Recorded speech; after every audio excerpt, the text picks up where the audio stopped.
मेरी बीवी हर रोज़ मेरे छोटे भाई के कमरे में जाती थी। उसके जाने के कुछ देर बाद ही मेरे छोटे भाई की ज़ोर-ज़ोर से हाँफने की आवाज़ आती थी।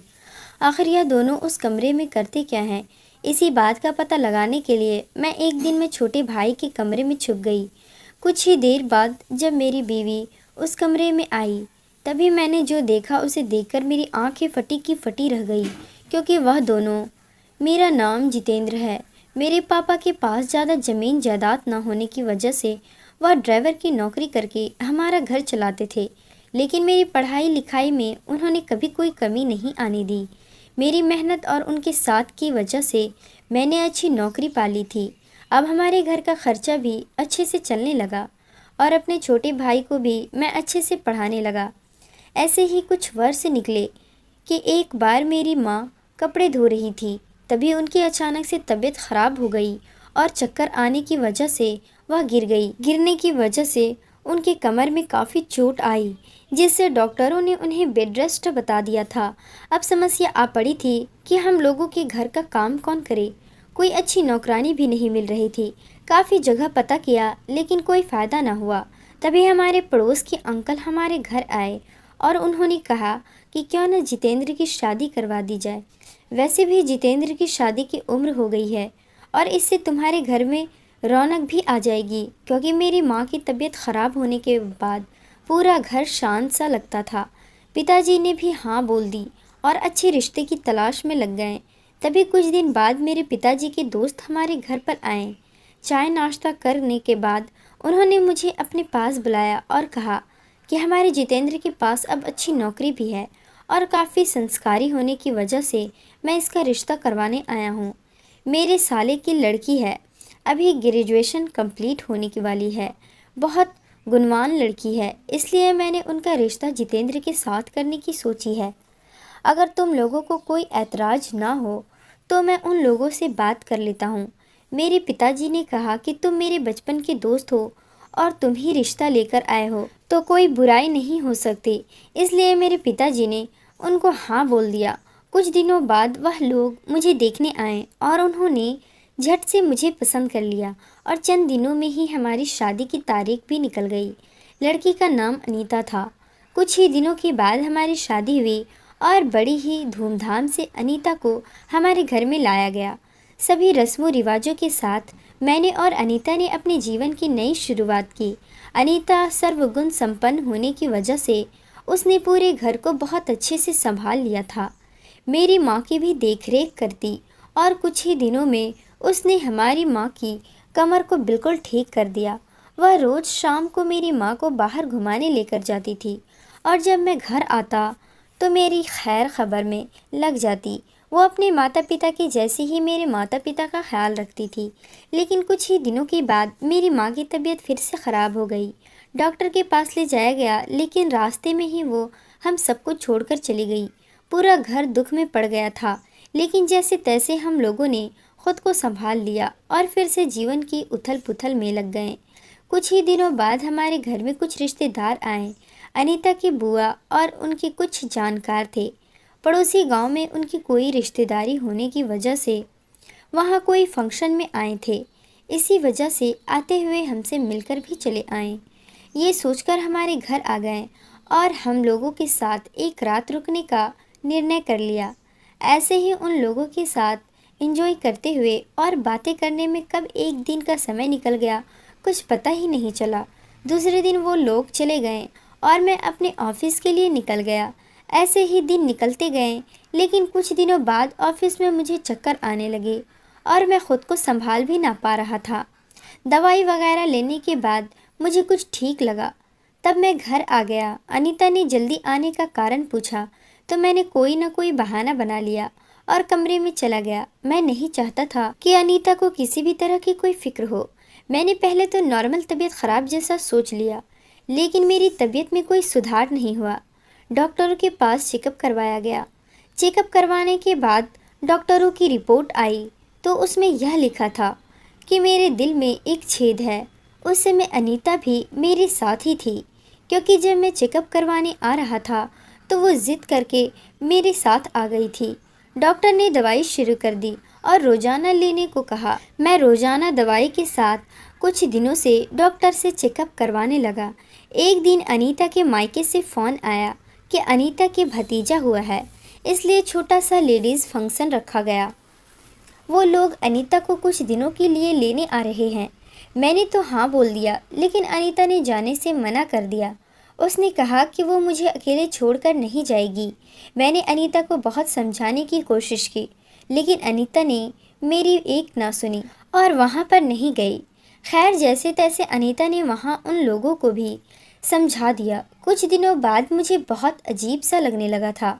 वो रोज़ मेरे छोटे भाई अनिल के कमरे में जाती थी। जब मैं ऑफिस चला जाता या सो जाता, तब वो मेरे पीछे से उसके कमरे में जाती। जैसे ही अनीता को गए हुए कुछ देर होती थी, तो अनिल की ज़ोर ज़ोर से आवाज़ें आनी शुरू हो जाती। मुझे कुछ भी समझ नहीं आ रहा था कि आखिर ये सब क्या हो रहा है।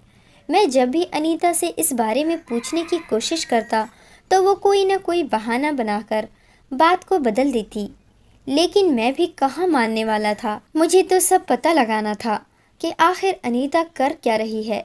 कभी कभी तो मैं गुस्से में अनीता को फटकार भी लगा देता, लेकिन उसे कोई फ़र्क ना पड़ता था। अब तो यह रोज़ का काम हो गया था।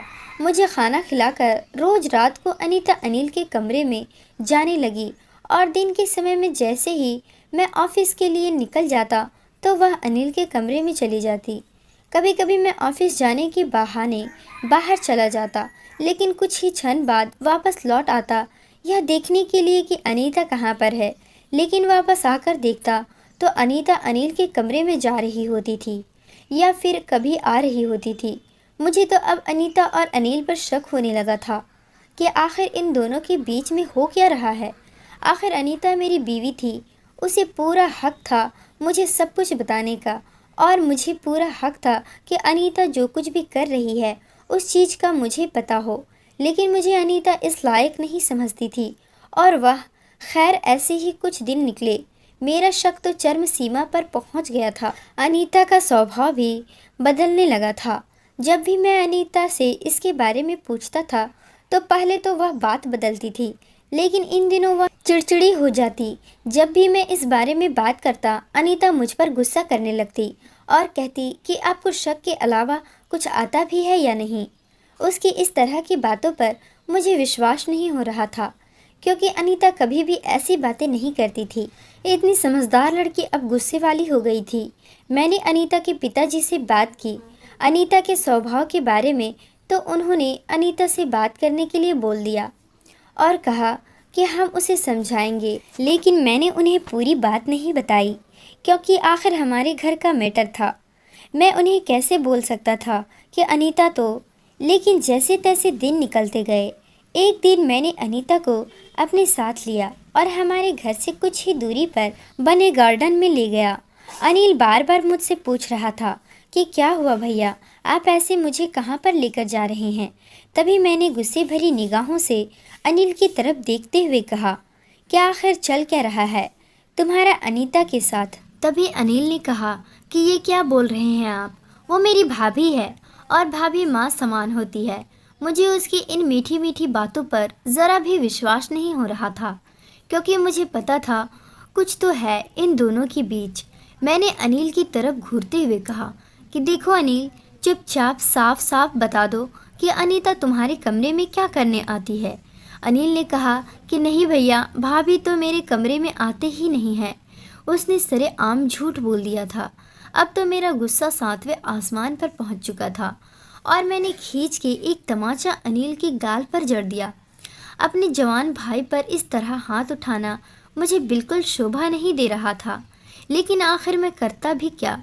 अनिल झूठ पे झूठ बोले जा रहा था, जो मेरे बर्दाश्त के बिल्कुल बाहर था। तभी चिल्लाने की वजह से मुझे खांसी होने लगी। अनिल दौड़कर गया और वहीं पानी ले आया और मुझे पिलाया। मुझे उसकी ये फिक्र करना बिल्कुल झूठा लग रहा था, मानो मुझे अनिल से घिन आ रही हो। मैं उसे वहीं पर छोड़कर घर आ गया। आज मैंने सुबह सुबह सोचा कि सब कुछ पिताजी को बता दूं, लेकिन फिर मेरे कदम वहीं रुक गए कि उन्हें दुखी करना ठीक नहीं है। अब मैं ज़्यादा समय घर से बाहर ही बिताने लगा, क्योंकि जब भी घर में मैं उन दोनों को देखता तो मेरा खून खौल उठता था। एक दिन मैंने अपने दोस्त अजय को इस बारे में बताया। अजय हमेशा से मेरी हर दिक्कत में मदद करता आया था। अजय ने कहा कि बात तो गंभीर है, लेकिन अनिल तो इतना सीधा सा है और धार्मिक ख्यालात का भी है, फिर वो ऐसे कैसे कर सकता है। मैंने अजय से कहा कि ज़रूर उन दोनों के बीच कुछ संबंध है, जिसकी वजह से अनीता मुझसे रूखी सूखी रहती है और अनिल के पास ज़्यादा रहती है। अजय ने कहा कि क्यों न तुम उन दोनों पर नज़र रखो, फिर अपने आप सच सामने आ जाएगा। मैंने कहा कि ठीक है, कुछ ऐसा ही करूँगा। एक दिन मैंने सोचा कि क्यों न उनके कमरे में छुपकर देखूं कि आखिर इन दोनों के बीच हो क्या रहा है। इसी प्लान को बनाते हुए मैं अनिल के कमरे में गया और वहीं बने एक कोने में छुप गया। कुछ देर बाद अनीता कमरे में आई और उसके हाथ में आज एक तेल की कटोरी और कुछ मेडिसिन थी। मैं देखकर भौचक्का रह गया कि इन दवाइयों और तेल का अनीता आखिर क्या करेगी। कुछ देर बाद देखा तो अनिल अपने कपड़े उतार रहा था। उसने अपनी शर्ट उतारी और मैंने देखा कि उसके पूरे शरीर पर घाव थे। अनीता ने उस तेल में कुछ हल्दी और कुछ पाउडर मिलाया और दवाइयों के साथ उसका एक लेपन बनाया और अनिल के घाव पर लगाने लगी। साथ ही उसके पैरों की मालिश करने लगी। मुझे कुछ समझ नहीं आ रहा था कि आखिर यह सब हो क्या रहा है। मुझसे रहा नहीं गया और मैं उस कोने से बाहर निकल आया और अनीता का हाथ पकड़कर बोला कि यह सब क्या हो रहा है। तभी अनीता मुझे देखकर एकदम से घबरा गई और अनिल भी अपने बेड से उठ खड़ा हुआ, लेकिन उसने अनीता का हाथ मुझसे छुड़वाया और कहने लगा कि भैया, इसमें अनीता भाभी का कोई दोष नहीं है, यह तो बेचारी भलाई का काम ही कर रही थी। मुझे कुछ समझ नहीं आया था कि अनिल क्या कह रहा है। तभी अनिल ने कहा कि कुछ दिन पहले मुझे खून की उल्टियां होने लगी थी। तभी भाभी मुझे डॉक्टर के पास लेकर गई, क्योंकि उस वक्त आप ऑफिस में गए हुए थे। डॉक्टर ने कुछ चेकअप किए और रिपोर्ट्स निकाली तो उसमें कुछ ब्लड कैंसर आया। डॉक्टर ने कहा कि यह बहुत गंभीर बीमारी है, इसलिए तुम्हें इलाज करवाना होगा। लेकिन भाभी ने मुझसे कहा कि अनिल, हम इस बारे में जितेंद्र से कोई बात नहीं करेंगे, क्योंकि जितेंद्र के दिल में छेद है। डॉक्टर ने साफ मना किया था कि जितेंद्र को किसी भी तरह का कोई भी स्ट्रेस ना दिया जाए। इसी वजह से मैंने और भाभी ने आपसे यह बात छुपाई कि मुझे ब्लड कैंसर है और इस बीमारी के चलते मेरे पूरे शरीर में दर्द रहता था और घाव हो गए। इसी तरह भाभी रोज़ रात को और दिन में आपके चले जाने के बाद मेरे शरीर पर मालिश करती, ताकि मेरे दर्द को कुछ आराम मिले, और मेरे घाव पर मलहम लगाती थी ताकि यह घाव भर जाए। और वह यह नहीं चाहती थी कि आपको इस बारे में पता चले, क्योंकि इस बारे में अगर आपको पता चल जाता तो आप और परेशान हो जाते। आपको बिल्कुल भी परेशानी नहीं देनी थी। इस वजह से भाभी ने आपको बिना कहे चुपके से मेरा इलाज शुरू कर दिया। तभी अनीता ने कहा कि यह भी तो मेरे बेटे जैसा है। अगर मेरे खुद के बेटे के साथ ऐसा होता तो मैं ये सब करती ही ना। अनिल भी मेरे बेटे समान हैं, इसलिए मैंने उनका इलाज करना शुरू किया। बस इसलिए मैं चुपके से आती थी। और रही बात मेरे गुस्से की, तो मैंने तुम पर गुस्सा दिल से नहीं बल्कि जानबूझकर किया था कि मेरे गुस्से की वजह से तुम मुझसे बार बार यह सवाल ना करो, क्योंकि मुझे बिल्कुल अच्छा नहीं लगता था तुम्हें बार बार झूठ बोलना। इसलिए मैंने गुस्सा करना शुरू कर दिया था। अब मेरा सारा वहम निकल चुका था। मैंने अनीता का हाथ पकड़ा और उससे माफ़ी मांगना शुरू कर दिया। अब मेरी आंखों में आंसू थे और मैंने अनिल से भी हाथ जोड़कर माफ़ी मांगना शुरू कर दिया। मैंने कहा कि मैं एक अच्छा भाई नहीं बन पाया। एक अच्छे भाई का फ़र्ज़ होता है कि वह अपने भाई की हर बीमारी में उनकी सहायता करे, उसकी सेवा करे। लेकिन मैंने तो तुम लोगों पर गंदा शक किया, मुझे माफ़ कर दो। लेकिन अनिल ने मुझे कहा, भैया, इसमें आपकी कोई गलती नहीं है। कोई भी ऐसे चोरी चुपके से कार्य करे तो हर किसी को शक हो जाता है, और फिर आपकी क्या गलती? आप तो खुद ही पहले से बीमार हो। अनीता ने भी मेरा हाथ थाम लिया और कहा, इसमें आपकी कोई गलती नहीं है, लेकिन अभी आप इस वजह से कोई भी चिंता नहीं करेंगे जिससे आपकी तबीयत ख़राब हो। मुझे मन ही मन बहुत खुशी हो रही थी कि मैंने पता नहीं ऐसे क्या पुण्य किए थे जो मुझे इतनी अच्छी बीवी मिली, जिसको मेरी और मेरे भाई की इतनी फिक्र है। भला आज के ज़माने में कौन इतनी अच्छी होती है जिसको अपने से ज़्यादा दूसरों की परवाह हो। लेकिन वह थी मेरी अनीता। मेरी अनीता सबसे बेहतर थी और सबसे अच्छी थी। मैं भगवान को धन्यवाद कर रहा था इतनी अच्छी बीवी देने के लिए। अब मेरे मन में खुशी के साथ साथ थोड़ी शर्मिंदगी भी थी कि मैंने अपनी देवी जैसी बीवी पर इतना शक किया और अपने भाई पर ऐसा गंदा इल्ज़ाम लगाया कि वो मेरी बीवी के साथ कुछ करता है। मैं बार बार खुद को कोस रहा था कि मैंने अपने बीमार भाई पर हाथ उठा दिया, और वो भी उस समय जब उसे इतनी बड़ी बीमारी थी। मैंने एक बार भी नहीं सोचा कि जब तक पूरी सच्चाई न जान लूँ तब तक ऐसे इल्ज़ाम लगाना ठीक नहीं है। हमारी बातें सुनकर पिताजी भी कमरे में आ गए और कहने लगे कि क्या हुआ बच्चों, इतना शोर कैसे हो रहा है। मैं तो शर्म के मारे कुछ भी ना बोल पाया, लेकिन अनीता ने उन्हें सब बात बताई। पिताजी ने मेरे सिर पर हाथ रखते हुए कहा कि बेटा, जीवन में एक बात हमेशा याद रखना, शक हमेशा रिश्ते खराब ही करता है। शक करने से तो बेहतर है कि अपनी बात बोलकर आशंका को दूर ही कर लो। मुझे पिताजी की बात समझ में आ गई थी, लेकिन अब अफसोस करने के अलावा मेरे पास बचा ही क्या था। खैर, मैंने अपनी गलती को सुधारते हुए मन में ठान लिया कि चाहे कुछ भी हो जाए, मैं अनिल की इस बीमारी को जड़ से ख़त्म करके ही दम लूँगा और हमेशा अपने बेटे जैसे ही रखूँगा। जब मैंने ये बात अनीता से कही तो वो भी मेरा पूरा साथ देने के लिए तैयार हो गई।